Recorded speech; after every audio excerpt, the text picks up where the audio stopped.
ഇന്ന് പോപ്പ് ലോകത്ത് കൊടുങ്കാറ്റ് പോലെ മുന്നേറുന്ന K-pop/അമേരിക്കൻ ഹൈബ്രിഡ് ബാൻഡായ കാറ്റ്സയെ പരിചയപ്പെട്ടാലോ?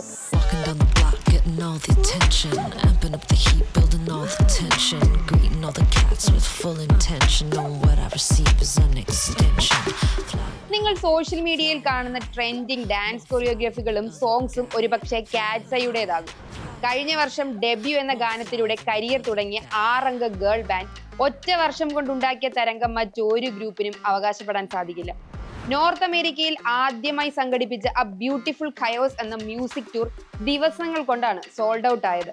ബിൽബോർഡ് ചാർട്ടുകളിൽ ഹിറ്റ് ഗാനങ്ങൾ, ടിക്ടോക്കിൽ ഈ വർഷത്തെ ആർട്ടിസ്റ്റ് ഓഫ് ദി ഇയർ, എന്തിനേറെ പറയുന്നു 2 ഗ്രാമി നോമിനേഷൻസ്.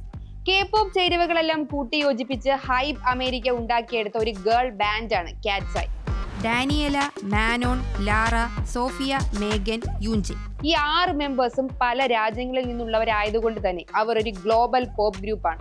ഇതിലെ മെമ്പർ ലാറ രാജ് അമേരിക്കയിൽ ജനിച്ചു വളർന്ന പെൺകുട്ടിയാണെങ്കിലും തമിഴ്നാട് സ്വദേശിയാണ്. കാറ്റ്സൈയുടെ സോഷ്യൽ മീഡിയ പേജുകളിൽ സൗത്ത് ഇന്ത്യൻ ഭക്ഷണങ്ങളും ബോളിവുഡ് മ്യൂസിക്കും ഒക്കെയായി ലാറ ഇടയ്ക്ക് വൈറലാകാറുണ്ട്. Philippines, South Korea, Switzerland, America എന്നിവിടങ്ങളിൽ നിന്നുള്ളവരാണ് മറ്റ് മെമ്പേഴ്സ്. നാർലി, ഗബ്രിയേല, ടച്ച് തുടങ്ങിയ ഹിറ്റ് ഗാനങ്ങളാണ് കാറ്റ്സൈയിലേക്ക് ജനശ്രദ്ധ എത്തിച്ചത്. ഇതിലെ 2 ഗാനങ്ങളും ബിൽബോർഡ്സ് ഹോട്ട് 100-ൽ ഇടം പിടിച്ചിരുന്നു. ഹാർഡ് കോർ ഡാൻസ് കൊറിയോഗ്രാഫിയുടെ ഇടയിലും ക്രിസ്റ്റൽ ക്ലിയർ ലൈവ് വോക്കൽസും എടുത്തു പറയേണ്ടതാണ്.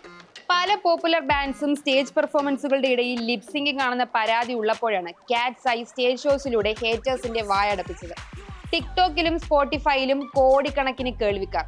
ടിക്ടോക്കിൽ ഏറ്റവും കൂടുതൽ ജനപ്രിയമായതുകൊണ്ട് തന്നെ ഈ വർഷത്തെ ആർട്ടിസ്റ്റ് ഓഫ് ദി ഇയർ ആയി തിരഞ്ഞെടുക്കപ്പെടുകയും ചെയ്തു.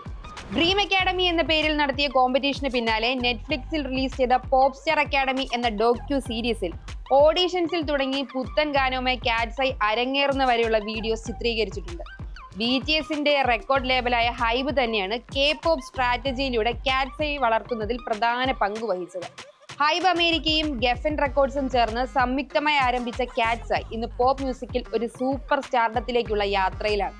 K-pop ആരാധകർക്കും ഗ്ലോബൽ പോപ്പ് ആരാധകർക്കും ഒരുപോലെ ആസ്വദിക്കാവുന്ന മ്യൂസിക്കൽ അപ്രോച്ചും സ്റ്റൈലുമാണ് കാറ്റ്സൈയെ മറ്റുള്ളവരിൽ നിന്ന് വ്യത്യസ്തമാക്കുന്നത്. അതുകൊണ്ട് ദ നെക്സ്റ്റ് ബിഗ് തിങ് ആകാൻ കാറ്റ്സൈക്ക് വലിയ കാലതാമസം ഉണ്ടാകില്ല.